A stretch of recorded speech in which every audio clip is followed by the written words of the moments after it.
Friends, நான் செஞ்ச சமையல் வந்து இப்போ தான் ரொம்ப வாசனையாக இருக்குது.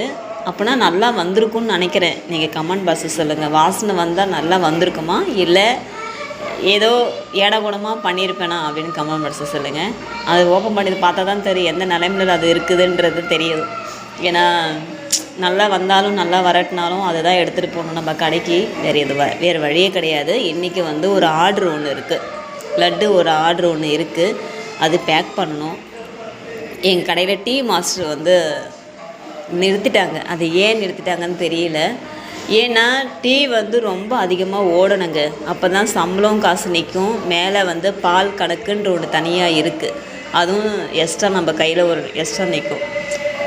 எதுவுமே வரல அப்படின்ற போது அப்புறம் அவருக்கு சம்பளமே வந்து ஒரு நாளைக்கு வந்து 800 700 அந்த 700 எக்ஸ்ட்ரா நிற்கணும் இல்லையா. இப்போ ஓனருக்குன்னு சம்பளம் ஒன்று இருக்குது. அவர் தான் முதல் போடுறவர். பட் இருந்தாலும் முதல் போட்டவங்களுக்கு எக்ஸ்ட்ரா அவங்க கையில் ஒரு 500 தான் இருக்கணும் இல்லையா. அதுவே இல்லை அப்படின்ற போது சொல்லி அனுப்புகிறேன் அப்படின்னு சொல்லிட்டு டீ மாஸ்டர் நிறுத்திட்டாங்க. நான் ரெண்டே நாள் தான் டீயே நான் போட்டேன். எப்படின்னாக்கா டீ மாஸ்டர் வந்து பார்த்திங்கன்னா சாப்பிட போயிடுவார். அந்த டைமில் வந்து அந்த வயசானவங்க வந்து டீ கொடுமா அப்படின்னு கேட்கும்போது நம்ம திருப்பி அனுப்ப முடியாது, வெயிட் பண்ணுங்கன்னு சொல்லவும் முடியாது. அப்போ நம்ம என்ன பண்ணோம், நம்ம தான் டீ அதாவது வீட்டில் போட்டு நம்ம குடிக்கிறது பழக்கமாகிடுச்சு இல்லையா. நம்ம டீ போட நம்மளுக்கு தெரியும். தெரிஞ்ச ஒரு விஷயத்த நான் ஏன் தெரியாதுன்னு சொல்லணும். அதனால் ஒரு 2-3 பேருக்கு டீ போட்டு கொடுத்தேன். நல்லா இருக்குன்னு சொன்னாங்க. அது கேமரா எங்கள் ஓனர் பார்த்துட்டு நீ நாளைக்கு டீ போடுறியான்னு என்னை கேட்டாங்க. நான் என்ன பண்ண முடியும், ஓனர்கிட்ட நம்ம முடியாதுன்னு சொல்ல முடியாது. இருந்தாலும் நம்ம எல்லாமே வேலையை நம்ம பார்த்து தான் ஆகணும்.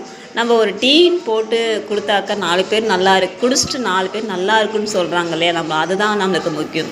சேலரி வந்து ஏற்றுறாங்க இல்லை, அது அப்பாற்பட்ட விஷயம். அது வந்து எப்பயும் போல் நடக்கிற விஷயம். ஆனால் 4 பேர் டீ குடிச்சிட்டு நல்லா இருக்குதுமா அப்படின்னு சொல்கிறது எவ்வளோ சந்தோஷமான ஒரு விஷயம். சரி, ஓகே, நான் வந்து அட்ஜஸ்ட் பண்ணிக்கிறேன் அப்படின்னு நான் சொல்லியிருக்கேன். அதை இன்றைக்கி கடைக்கு போனால் தான் தெரியும்.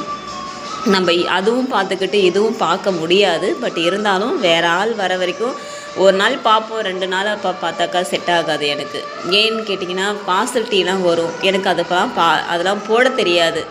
ஏன் போட தெரியாதுன்னா, இப்போ 2 பேருக்குனாக்கா 2 டீ கிளாஸில் போட்டு கொடுக்கலாம்.